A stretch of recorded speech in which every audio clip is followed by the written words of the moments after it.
ಯಡಿಯೂರಪ್ಪಜಿಯವರ ಸುಪುತ್ರರು ಲೋಕಸಭಾ ಸದಸ್ಯರಾದಂಥ ರಾಘವೇಂದ್ರ ಅವರಿಗೆ ತಮ್ಮೆಲ್ಲರ ಪರವಾಗಿ ಸ್ವಾಗತವನ್ನು ಕೊಡ್ತೀನಿ. ಬಂಧುಗಳೇ, ನಾನು ಹೇಳ್ತಾ ಇದ್ದೆ, ನಾವು ಹಿಂದೂಗಳು ಭಾರತೀಯರು ನಮ್ಮ ಸಂಸ್ಕೃತಿ ಯಾವ ರೀತಿ ಇದೆ ಅಂತ ಹೇಳಿದ್ರೆ,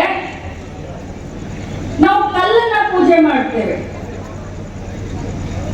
ನಾವು ಮಣ್ಣನ್ನ ಪೂಜೆ ಮಾಡ್ತೇವೆ, ನಾವು ಗಿಡ ಗಂಟಿಗಳನ್ನ ಪೂಜೆ ಮಾಡ್ತೇವೆ, ನಾವು ಅಗ್ನಿಯನ್ನ ಪೂಜೆ ಮಾಡ್ತೇವೆ, ನಾವು ವಾಯುವನ್ನ ಪೂಜೆ ಮಾಡ್ತೇವೆ, ನಾವು ಸೂರ್ಯನನ್ನ ಪೂಜೆ ಮಾಡ್ತೀವಿ, ನಾವು ಚಂದ್ರನನ್ನ ಪೂಜೆ ಮಾಡ್ತೀವಿ, ನಾವು ನದಿಯನ್ನ ಪೂಜೆ ಮಾಡ್ತೀವಿ, ನಾವು ಗೋಮಾತೆಯನ್ನ ಪೂಜೆ ಮಾಡ್ತೀವಿ. ನಾಗರ ಪಂಚಮಿ ಬಂದ್ರೆ ನಾಗರ ಹಾವಿನ ಹುದ್ದೆಗೆ ಹಾಲನ್ನ ಏರಿತೇವೆ. ಯಾರಾದ್ರೂ ಒಂದು ಹೊಸ ಗಾಡಿಯನ್ನ ಮನೆಗೆ ತೆಗೆದುಕೊಂಡು ಬಂದ್ರೆ ಗಾಡಿಗೆ ಪೂಜೆ ಮಾಡಿ ಒಳ್ಳೇದಾಗ್ಲಮ್ಮ ಅಂತ ಬೇಡ್ಕೊಳ್ತೇವೆ. ಭತ್ತ ಗಿತ್ತ ರಾಶಿ ಮಾಡಿದ್ರೆ ರಾಶಿಗೆ ಪೂಜೆ ಮಾಡ್ತೇವೆ, ಕಣಜ ಕಟ್ಟಿದ್ರೆ ಕಣಜಕ್ಕೆ ಪೂಜೆ ಮಾಡ್ತೇವೆ. ಮನುಷ್ಯನ ಕಾಲು ಏನಾದ್ರೂ ಹತ್ತಿದ್ರೆ ಅವನ ಕಾಲು ಮುಗಿದು ಪೂಜೆ ಮಾಡ್ತೇವೆ. ಆದ್ರೆ ಇಷ್ಟೆಲ್ಲ ಪೂಜೆ ಮಾಡುವಂತವ್ರು, ಇಷ್ಟೆಲ್ಲ ಮಾನವೀಯತೆಯ ಮೌಲ್ಯಗಳನ್ನ ಅಳವಡಿಸಿಕೊಂಡಂತ ಭಾರತೀಯರು ಇವತ್ತು ಮನುಷ್ಯನ ದ್ವೇಷ ಮಾಡುವಂತ ಆ ವಿಷ ಬೀಜವನ್ನ ನಾವಿವತ್ತು ಕಿತ್ತು ಒಗಿಬೇಕಾಗಿದೆ. ಸಮಾಜಮುಖಿಯಾದಂತ ಚಿಂತನೆಯನ್ನ ನಾವೆಲ್ಲರೂ ಮಾಡಬೇಕಾಗಿದೆ ಅಂತ ಬಹಳಷ್ಟು ಗಟ್ಟಿ ಧ್ವನಿಯಲ್ಲಿ ಹೇಳಲಿಕ್ಕೆ ಬಯಸ್ತೇನೆ. ಅದು ನಮ್ಮ ಧರ್ಮ. ಧರ್ಮವನ್ನ ರಕ್ಷಣೆ ಮಾಡೋದು ಯಾವ ರೀತಿ ಅಂತ ಹೇಳಿದ್ರೆ, ನಾವು ಹುಟ್ಟಿದಂತ ಧರ್ಮವನ್ನ ನಾವು ಪೂಜಿಸೋಣ, ಆದ್ರೆ ಅನ್ಯ ಧರ್ಮವನ್ನ ಪ್ರೀತಿಸೋಣ. ಪ್ರೀತಿಯಿಂದಲೇ ಈ ದೇಶದಲ್ಲಿ, ಈ ರಾಜ್ಯದಲ್ಲಿ, ಈ ಜಿಲ್ಲೆಯಲ್ಲಿ ಶಾಂತಿ ಅನ್ನೋದನ್ನ ಹೇಳಲಿಕ್ಕೆ ಬಯಸ್ತಾರೆ. ಬಂಧುಗಳೇ, ಮಹಿಳೆ ಮತ್ತು ಧರ್ಮ, ಬಹುಶಃ ಮಹಿಳೆ ಅಂದ್ರೆ ಧರ್ಮ, ಮಹಿಳೆಗೆ ಇನ್ನೊಂದು ಹೆಸರೇ ಧರ್ಮ.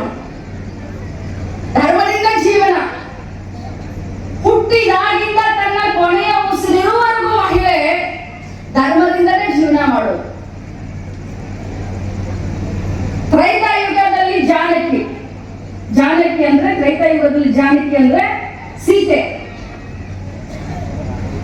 ಸೀತೆಯಿಂದ ತ್ರೈತಾಯುಗ ಪ್ರಸಿದ್ಧಿಯಾಯಿತು. ದ್ವಾಪರ ಯುಗದಲ್ಲಿ ದ್ರೌಪದಿಯಿಂದ ಪ್ರಸಿದ್ಧಿಯಾಯಿತು. ಇವತ್ತು ಕಲಿಯುಗ ಪ್ರತಿಯೊಂದು ಮನೆಯಲ್ಲಿ ದೀಪವನ್ನ ಬೆಳಗುವ ಆ ಮಹಿಳೆಯಿಂದಲೇ ಆ ಮನೆ ಪ್ರಸಿದ್ಧಿ ಆಗೋದ್ರಲ್ಲಿ ಯಾವುದೇ ಸಂಶಯ ಇಲ್ಲ ಅಂತ ಹೇಳಲಿಕ್ಕೆ ಬಯಸ್ತೇನೆ. ಇವತ್ತು ಮನೆಯಲ್ಲಿ ಮೊದಲೇ ಹೆಣ್ಣು ಹುಡುಗಿ ಹುಟ್ಟಿದಾಗ ಕೆಲವು ಕಡೆ, ನಾನು 50 ವರ್ಷ ಆಯ್ತು, ನಾನು ಮೊನ್ನೆ ನನ್ನ ಹುಟ್ಟಿದಬ್ಬವನ್ನು ಆಚರಣೆ ಮಾಡ್ಕೊಂಡೆ ಅಪ್ಪಾಜಿ. 50 ವರ್ಷದ ಹಿಂದೆ ನಮ್ಮ ಮನೆಯಲ್ಲಿ ನಾವು 5 ಜನ ಅಕ್ಕ ತಂಗಿಯರು. ನಾನು 2ನೇವಳು, 6ನೇವಳು ನನ್ನ ತಮ್ಮ ಚನ್ನರಾಜ್ ಹಟ್ಟಿಯೊಳು, ಈಗ MLC ಆಗಿ ಸೇವೆ ಮಾಡ್ತಾನೆ. ಆದ್ರೆ ನಮ್ಮ ತಂದೆ ತಾಯಿ ಯಾವತ್ತೂ ಕೂಡ ಹೊರೆ ಅಂತ ಅನ್ಸ್ಕೊಳ್ಳಲ್ಲ. 5 ಜನ ಹೆಣ್ಣು ಮಕ್ಕಳು ನಮಗೆ ಅಂತ ಆ ಹೊರೆ ಅಂತ ಅನ್ಸ್ಕೊಳ್ಳಲ್ಲ, ಅಥವಾ ನನಗೆ ನಮ್ಮ 5 ಜನ ಅಕ್ಕ ತಂಗಿಯರಿಗೆ ಒಬ್ಬನೇ ಇದ್ದಂತ ಚನ್ನರಾಜ್ ಹಟ್ಟಿ ಒಳಗೆ ಭೇದ ಭಾವ ಮಾಡಲಿಲ್ಲ.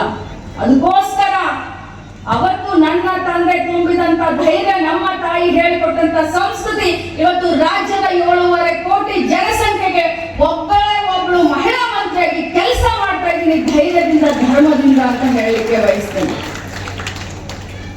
ಒಂದು ಮನೆಯಲ್ಲಿ ಹೆಣ್ಣು ಮಗು ಮೊದಲೇದು ಹುಟ್ಟಿತ್ತು ಅಂತ ಹೇಳಿದ್ರೆ, 2ನೇದು ಗಂಡು ಮಗು ಹುಟ್ಟಿತ್ತು ಅಂತ ಹೇಳಿದ್ರೆ, ಆ ಮೊದಲನೇ ಹೆಣ್ಣು ಮಗು 3 ವರ್ಷಕ್ಕೇನೆ ತಮ್ಮನ್ಗೆ ಅಕ್ಕ ಆಗಿ ಅಲ್ಲ, ತಾಯಿಯಾಗಿ ನೋಡ್ಕೊಳಕ್ ಶುರು ಮಾಡಿದೆ.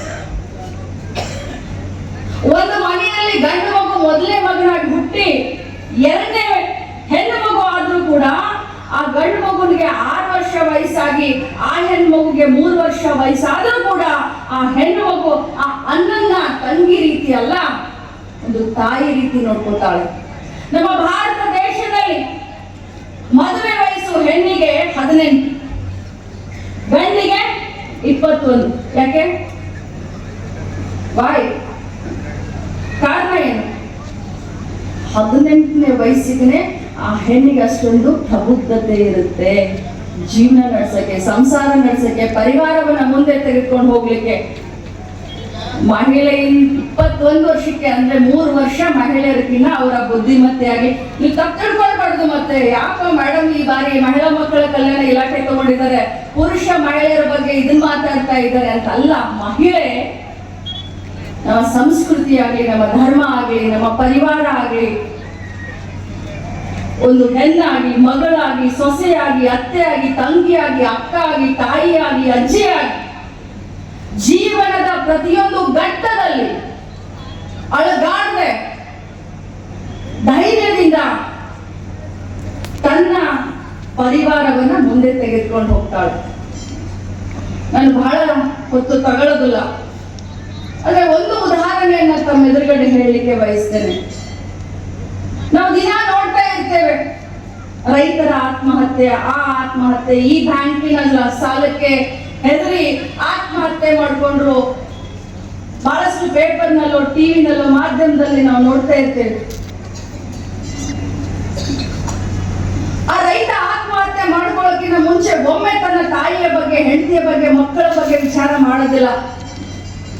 ಇಷ್ಟೆಲ್ಲ ಪೇಪರ್ನಲ್ಲಿ ಓದುವಂತ ಸಂದರ್ಭದಲ್ಲಿ ಸಾಲಕ್ಕೆ ಹೆದರಿ ಒಬ್ಬ ಮಹಿಳೆ ಆತ್ಮಹತ್ಯೆ ಮಾಡ್ಕೊಂಡಿದ್ದಾರೆ. ತಾವೆಲ್ಲರೂ ಓದಿದ್ದೀರಾ? ಎಲ್ಲಾದ್ರೂ ಓದಿದ್ದೀರಾ? ಸಾಲ ಮಾಡ್ತೀನಿ, ಬೇರೆಯವರ ಮನೆಯ ಪಾತ್ರೆ ತೊಳಿತೀನಿ, ಮುಸ್ರಿ ತೊಳಿತೀನಿ, ಬಟ್ಟೆ ಒಗಿತೀನಿ, ಆದ್ರೆ ನಾನು ನನ್ನ ಮಕ್ಕಳನ್ನ ಅನಾಥ ಮಾಡೋದಿಲ್ಲ ಅಂತ ಹೇಳಿ ಆ ತಾಯಿ ಧೈರ್ಯವನ್ನ ತೆಗೆದುಕೊಂಡು ತನ್ನ ಜೀವನವನ್ನು ಮುಂದೆ ಸಾಗಿಸ್ತಾಳೆ. ಇದು ಮಹಿಳೆ. ಇವತ್ತು ನಾವು ಶಾರೀರಿಕವಾಗಿ ಪುರುಷರಿಗೆ ನಮ್ಮನ್ನ ಹೋಲಿಸಿದ್ರೆ ಶಾರೀರಿಕವಾಗಿ ನಾವು ಸ್ವಲ್ಪ ವೀಕ್ ಇರಬಹುದು, ಆದ್ರೆ ಮಾನಸಿಕವಾಗಿ ನಾವು ಬಹಳಷ್ಟು ಸದೃಢರು. ಒಮ್ಮೆ ಡಿಸಿಷನ್ ತಗೊಂಡ್ರೆ ಅದ ಆಗೋವರೆಗೂ ನಾವು ಬಿಡೋದಿಲ್ಲ. ಎಷ್ಟೇ ಬಡತನ ಇರಲಿ, ಎಷ್ಟೇ ಸಿರಿತನ ಇರಲಿ, ಎಷ್ಟೇ ಮಧ್ಯಮ ವರ್ಗದವರು ಇರಲಿ, ತಮ್ಮ ಮಕ್ಕಳ ಭವಿಷ್ಯಕ್ಕೆ, ತಮ್ಮ ಮನೆತನದ ಭವಿಷ್ಯಕ್ಕೆ ಟೊಂಕ ಕಟ್ಕೊಂಡು ನಿಲ್ಲುವಂತ ಆ ಮಹಿಳೆಯ ಬಗ್ಗೆ ಪ್ರಾಮಾಣಿಕವಾಗಿ ಮಾತನಾಡಲಿಕ್ಕೆ ನಾನು ಇವತ್ತು ಪ್ರಯತ್ನ ಮಾಡಿದ್ದೇನೆ. ಯಾಕಂದ್ರೆ ನಾನು ಒಬ್ಬ ಮಹಿಳೆ. ಬಂಧುಗಳೇ, ಸ್ವಾಭಿಮಾನದ ಬದುಕನ್ನ ನಾವೆಲ್ಲರೂ ಸಾಗಿಸೋಣ. ಧರ್ಮದಿಂದ ನಮ್ಗೆಲ್ಲರಿಗೂ ಕೂಡ, ಧರ್ಮದಿಂದನೇ ಮೋಕ್ಷ ನಮಗೆಲ್ಲರಿಗೂ. ಆ ಧರ್ಮ ನಮ್ಮ ಜೀವನದಲ್ಲಿ ಇರಬೇಕು.